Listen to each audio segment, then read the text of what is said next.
nga station na number 2 no Glen Montaño mga kaagsoon. Maki-update lang kita ay anong latest dira sa tublang ginabilin kag nasapuan nga parte sang lawas sa isa ka tawo mga kaagsoon sa tubang sa NBI. Nanligad ang NBI mga kaagsoon nagasiling nga may identity sila and then may ara to abil sulat nga nakabutang nga may ara ginamit lang mga kaagsoon nga pangalan sa isa ka empleyado sa NBI. But let's get to know para at least may ara follow-up report. Kag may lobalo naton kuno mga tikang so far nga na-accomplish na sang ato naman nga mga kapulisan. Action Reports, Afternoon Edition. We have Police Captain Glen Montaño, sir. Si Action John Diaz, diri sa Action Radio. Good afternoon. Good afternoon, sir. Yes, sir. Thank you, good sir, for answering our call. But maki-update na kami ay after sa mga examination nga conduct sa tublang nga parte sang lawas nga ginbilin dira sa NBI. Anong pinaka-latest nga update, sir? Yes, sir, na batanta na, sir, ang copy no sang DNA, ang result ng aton nga DNA. Sa diin nga nakita naton ang result nga nagpositibo no na nagmatch ang DNA sang bata sa aton nga biktima nga si certain Baltasar Lamata. Again, sir, what's the name gani, sir? Ang confirm gid, sir? Baltasar Lamata. Okay. Sige, sir, please draw us back, no? When kita gani nag-conduct sa DNA testing, sir, kag sino particular sa family ang ginpaidalom sa diri? Ang iyang bata, no, way back March, April. Mantang April nang conduct DNA. Tapos, nag-abot ang result. Kung nabot ang result na nag-positibo, na nag-match ang ilang DNA na duwa. Saan nyo lang nabaton, sir? Sa April 14. April 14. So, ang result, halin sa diin gani, sir? Halin sa Nopo, no? Ginpasa natin sa crime lab, Nopo. Tapos ginpasa natin nila sa Tibo. Dito nila gintandakan sa examination. Okay. So now, we have confirmed atong nasapuan nga body parts, iyan ni Baltasar Lamata. So what's the update, sir, yung kunang taon ta? Ano ang pinaka-motive nga ginanantaw nyo nga ginpatay gid siya, sir? And what was the investigation paantes siya ginpatay o ginbilin niya lawas? Anong natabo kuno sa iya, sir? Based sa iyang living partner, natagto di kagapon, ng istoryanay naman kami. Ang iyan ako nung sawa, abana, nagalin na sila balay, way back mga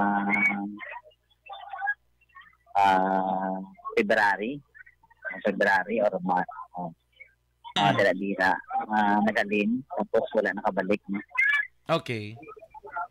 Tapos ginapamangkota sila kung anong obra sa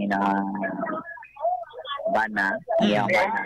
Wala mo siya may ginatubig kung ano, siya wala mo sa kabado kung ano obra. Oo. Sa istoryanay kami kung ano ang plano nila. I-claim na nila no, ang nilang biktima. Ang mga biktima i-claim na nila ang body part sa Abi Palaran. Mabalik sila kung sa Lunes para mag-atay sila sa amin isang letter no para i-claim na nila. Oo. Tapos ang sunod sa asawa, hindi naman sila kamagpagamo. Gusto na nilang matagaan ng isang mayong lubong, pamisahan nila ay para maka-away ng ilang pamisahan. Okay. So ang letter ni sir, ng ilang ang affidavit do something sina? Hindi, request letter nila nga para i-claim na nila ang atong body parts. Okay, wala naman ibang requirements other than the request letters, para ma-turn over ang body parts? Yes, wala na, no? Formal na request letter na lang pagi sa amon para ma-turn over na naman sa ila ang body parts. Sir, knowing nga na-identify ta na gid man nga ini si Baltasar Lamata ang tagiya sa body parts nga to, na-determine ta na subong kung sa diin ginimo ang krimen or diin ang ibang nga body parts ni Lamata, sir? As of now, coordinate kami sa Station H. Okay, dito sa area, nagalin ang aton nga biktima para wala nakapuli, no? ang Station 8 Subong na-conduct man sa ilang investigation. Okay. Pero na-record gid man sir nga missing siya, di ba la? Yes, oo. Wala, di ba sir, di ba naghalin sa kuno so paghalin niya may mga salakyan man siguro nga dala, no? Nalisunod siyang asawa, nagaling sa sila balay asa pa, mga alas 4 ng aga, tapos nagsakay sa motor. Ang motor wala sa kita Asa motor wala subong nakita. Okay. Tapos hindi man sinabi magtumod kung anong trabaho. Kaya nga akong dita na isir ko na identify tang trabaho ya. Makonekta sa bala sa ginbutang tong ngalan sa listahan bala sir nga si William D. Arca, sir.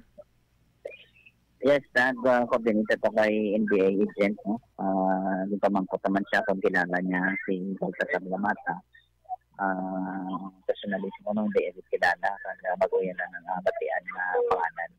Oo. Kasi yan, kabudayan ng pulis pag-istigar kay tumag ang pamilya, no?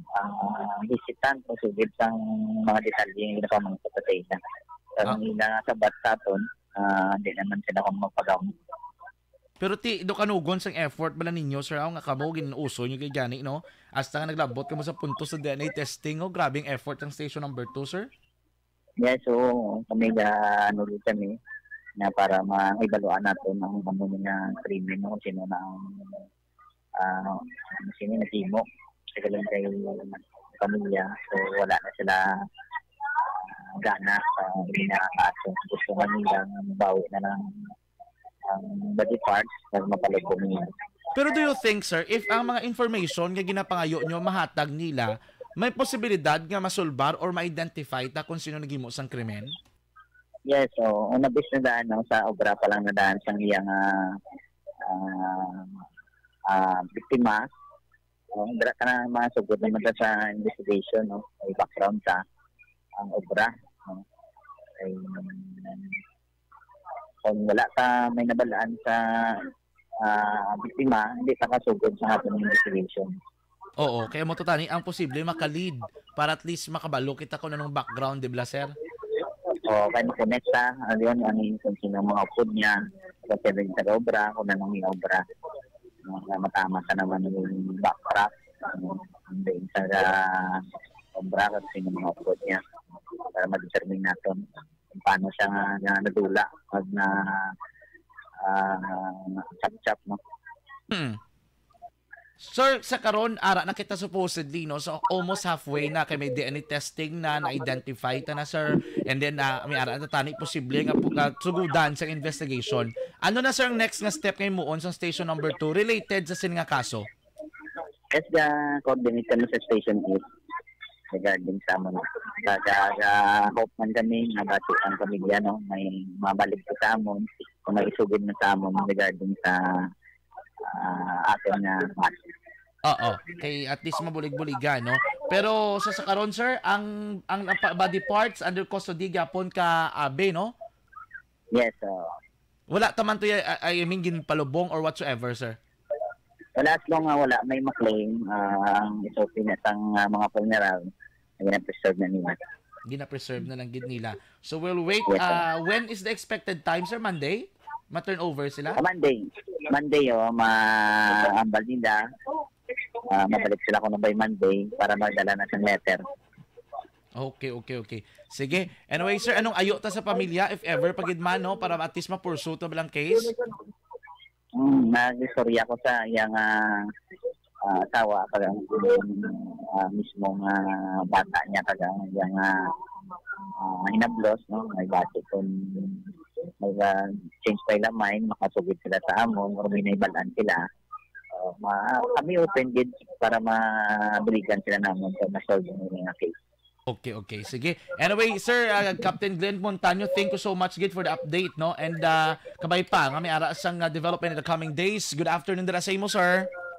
Thank you man, kag may hapon. Ay hapon, sir. Action Reports, Afternoon Edition. Police Captain Glenn Montaño, may ara na